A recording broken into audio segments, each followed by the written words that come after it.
Poetic as the purple Terran. Cool. I can give an extra piece of insight though into that Poetic has always hated TVP. It is like the worst thing to him. He loves TVT, loves TVZ, but just TVP has just always bugged him for some reason. It's just been one of those things he's never really enjoyed, I'm going to say. So this was like not the matchup he wanted going into the next round. This was not perfect for him. Does he not like it because he finds it boring, or does he not like it because he's not good at it? Historically, he's just always found it very. It's always been, say, a rank or so behind the rest of his matchups for whatever reason. He finds it difficult. Okay. Yeah. All right. So, something's wrong. We have casted. This is the 5th set I'm casting today. And we are 5 for 5 of sets with a Terran in them. Yeah. Something's wrong. Something's up. I don't know. It's good. What? It's good. Terrans? Not only Terrans in a foreign tournament, but Terrans are winning in a foreign tournament? Like, what? Yeah. I'm so confused. It's cool. It's nice to have that racial diversity because, I don't know, anything's better than the ZVZ. I'm going to say that right now. I'd rather have like an hour-long TBT. That being said, the Terrans aren't exactly winning because you and I, Hoofa, are stomping all over them. So... Yeah, that's true. Although, is Zimp usually Terran? Oh yeah. Okay, yo, you played in PvP, that's right. Yeah. Okay, right. Because I was confused. I did ask him, did you see when I asked him, I think I asked him in game, like, how long have you been Protoss for? No. Because I was a bit confused, because I did think he was Terran. But apparently he's played PvP for ages. Yeah, I actually discovered that myself. I didn't know he was PvP. Bit weird, because I remember a brighter time when he was TVP. It was not to be. Alright.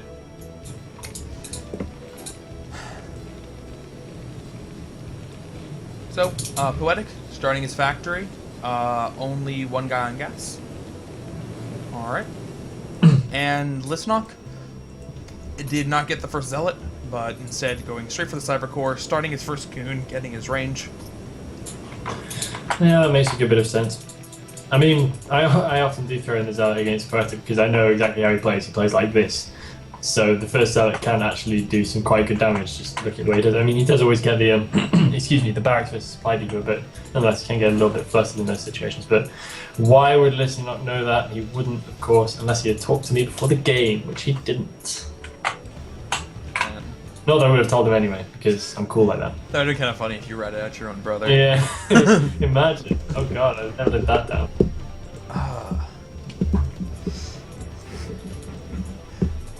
No, dude, you totally should rat out your brother.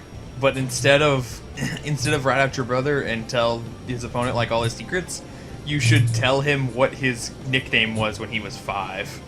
And then they'd be like calling him by his nickname, and he'd be like so fucked up mentally that he just like wouldn't be able to play. Oh no, that'd be brutal. That'd be pretty hilarious. Cool. He'd just be like, how? What? Why? That'd be quite good. That'd be such a Judas moment though as well. It's like we went out for breakfast that morning and everything, and if I was like giving him breakfast and then secretly ratting him out to his opponents behind his back, it would have just been like, oh, awful. The ultimate betrayal. We have the scouting SCV getting picked off just as the Nexus goes down. This Nexus timing is a little bit interesting. I feel that Protoss can get away, if they're going to do this kind of Nexus timing, I think it can make a lot more sense to go for it a little bit earlier, like on 21 or so. But it looks like you just wanted that extra security of the extra few units, but I found personally that it doesn't make a huge amount of difference if you just go for the Nexus on 21 and then get the Dragoons later. But nonetheless, Lisyonok is going to try and use that to pile on a little bit of pressure. Imagine to pick off one Marine. I wouldn't expect him to do too much against this, but Poetic's defense is looking a little bit thin on the ground. He needs another tank out, or at least a couple more Marines, in order to really deal with 3 Dragoons. I feel like Lisyonok could rush this position quite badly if he wanted to. And picking off the SCV at the very least, making the command center, and taking 3 hits to his siege tank there immediately is already looking a little bit iffy for him. Siege Tech does not kick in, so he should be able to push these Dragoons away, but a little bit of an unpleasant delay right there. He might even be forced to cancel the command center, which would be very bad news indeed, especially considering that Lisyonok has quite decent expansion timing. His Nexus is going to be significantly earlier than the CC as it is. And the SCV is trying to get their command center. It's almost. I don't think Lisyonok's going to quite be able to snipe out the command center. And with the siege tank on the high ground, yeah, the second siege tank was just a little bit too much. But he got pretty dang close to sniping that command center. It was under 300 health for a little while there. Yeah. I mean, that was dodgy stuff. It's still a pretty major delay on the command center, because you can see that Lisyonok's Nexus is already up and running. It's not completely uncommon to have the CC up slightly before that natural Nexus with specific builds. So that really is a pretty important delay. And this, of course, gives Lisyonok the opportunity to throw down his third base very quickly as well, of course, with the offset danger of any kind of Terran mid-game push through that late expansion. So definitely a very, very nice start from the Russian Protoss. And actually, you were commenting on the little bit, on the little bit of the oddity of the timing of Lisyonok's Nexus. Yeah. But for what he's doing, it actually worked out the best it possibly could have. If he had gone for a later Nexus, he would have done about the same amount of damage with the Dragoons, but the CC would have been done before his Nexus, and he wouldn't have an economic advantage. On the other hand, if he had started it really early, he wouldn't have had the. He wouldn't have been getting those 3 goons out quite as fast. And Poetic would have already had siege mode done, so nothing would have been done at all. I don't really know that 3 Dragoon aggression is something you can really bargain for, though. I think that was a little bit of a bonus. Oh, yeah. Really. I think that it worked out really a lot better for him this game than it would in a 20-game average, but it did work out really well for him. Oh, and Poetic is he moving to a 3rd base already? This is a very, very, I'm going to say cheeky attempt. It's very audacious. Borderline suicidal, but it can work out. I mean, if Lisyonok lets him keep that going for just about long enough, then he can fortify it and sort of surreptitiously creep his way back into a lead without Lisyonok really noticing it's happened at all. So Lisyonok really needs to get his scouting information sorted. He has his observers coming out now. He's got 1 observer out on the map. He needs to get that over to the Terran's stuff straight away, so that he's not too in the dark about this for too long, because otherwise it could start to be a little bit of a trouble for him. I really do like this, actually. Sniper's Ridge has one of the easiest thirds to take. So Lisyonok, despite the fact that he was inevitably going to find it, as he does, well, I don't think seeing the missile turret in a couple of mines really is an indication. But No. even if he does discover it, which may or may not happen, it's still going to be hard for him to attack. Trying to get through this choke, especially once Poetic puts up buildings, as he is now, it's going to become next to impossible to do with a slow-lot Dragoon army. Yeah, I mean, I've been in games where I've tried to break the Terran position with a slow-lot Dragoon army in this kind of situation, just through sheer desperation and uncertainty of the situation, not knowing quite how to react, and I can tell you, usually it ends pretty horribly. Especially with those mines. Even if he doesn't take any mine hits, it still slows down the attack quite majorly. We do have Zealot speed kicking in now, but only 1 speed lot really not going to make all the difference. He does send that in, so he knows what kind of defense he's facing up against, and this is probably one of the last moments at which he really can overpower Poetic's defense, because Poetic's defense is about to get quite big. The more mines that go down, the more sim sitting there is, the harder that's going to be to break, and the more he just sit and kind of take an economic lead. Lisyonok, I think, might react quite well to this. He looks like he's got his tech in good order without pumping too many units. He's got double forge coming up, so I think he's planning well for really maximising his stuff later on in the game rather than now, because of course a very common mistake is to just kind of keep pumping off your gateways, keep gatewaying up as you usually would, whereas actually this is prime time for him to really be teching it hard and getting those upgrades running without fear of retribution from his Terran opponent.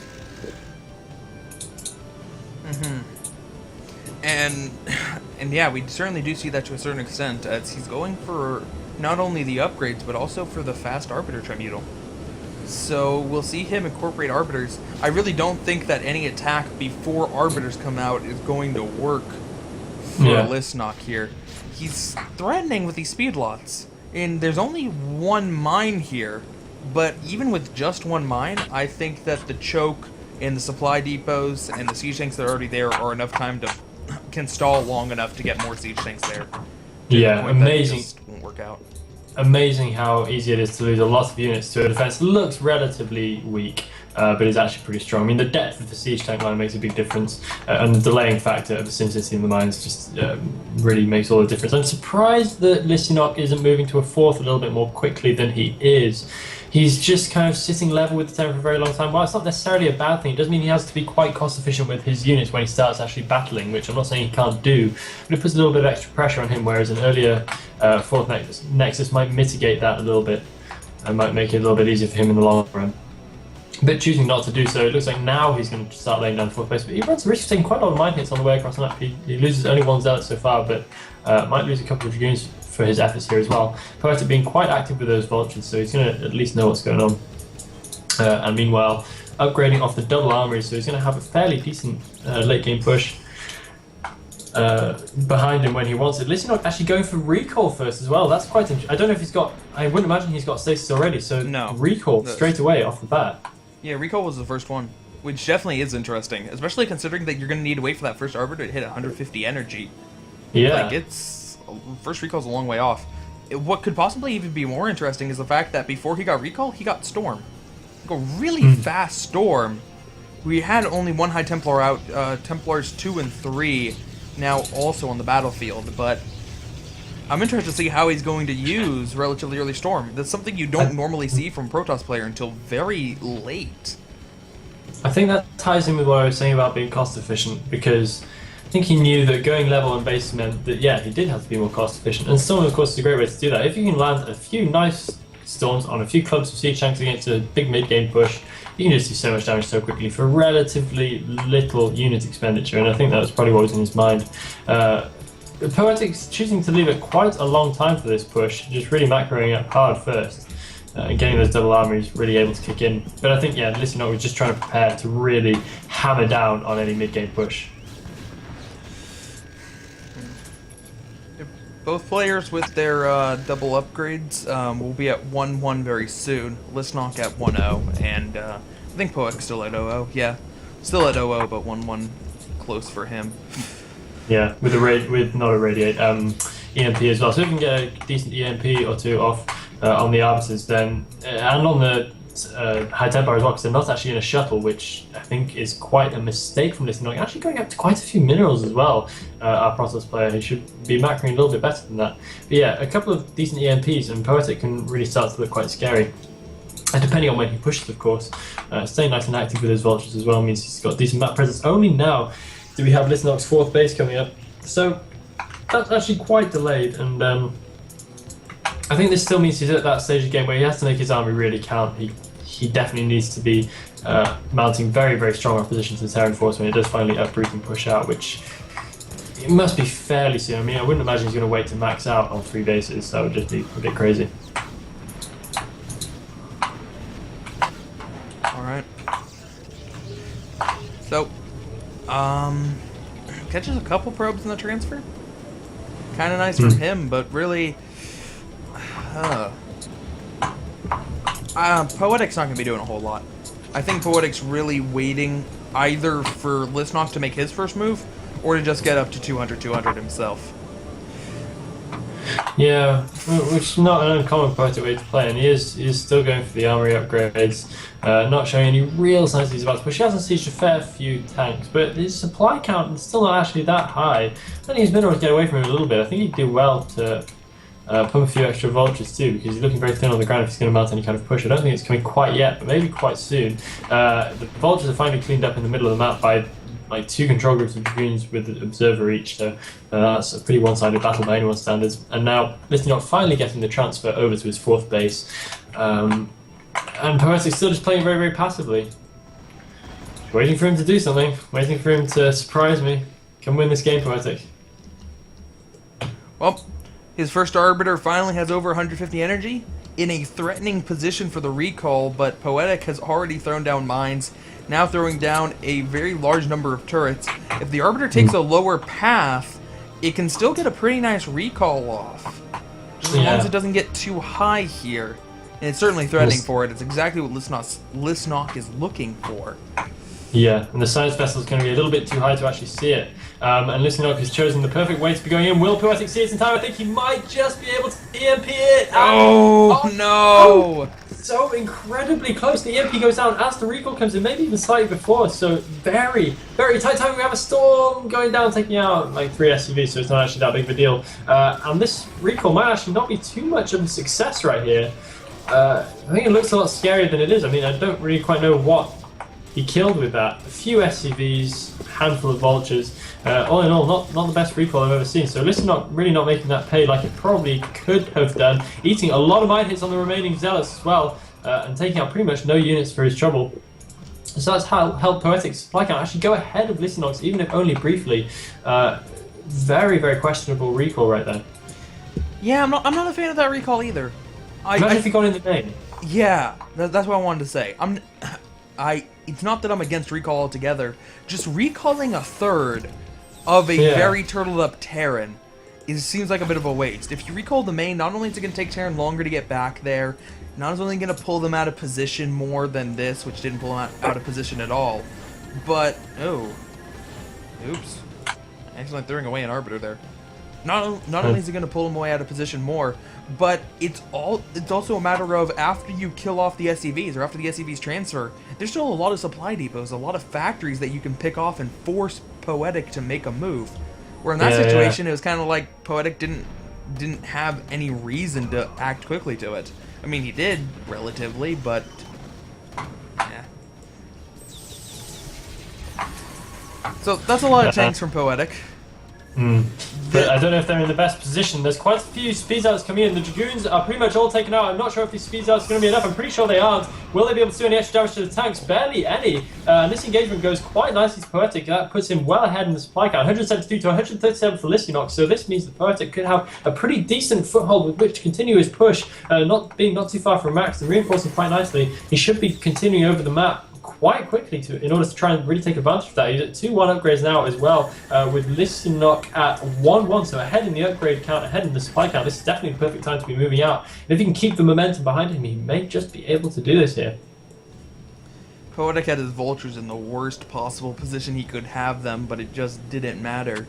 There was no stasis from Lisyonok. There was no storm from Lisyonok, despite how clumped up those tanks were. They were in perfect position for something like that, but we haven't seen any spells from Lisyonok, and he's going to need them to win any kind of engagement here. Double EMP going off on the Arbiters. And the Science Vessel is dead, but that's so many tanks. It's just way too many tanks, and I don't know how Lisyonok is going to stop those tanks from just killing everything in the main.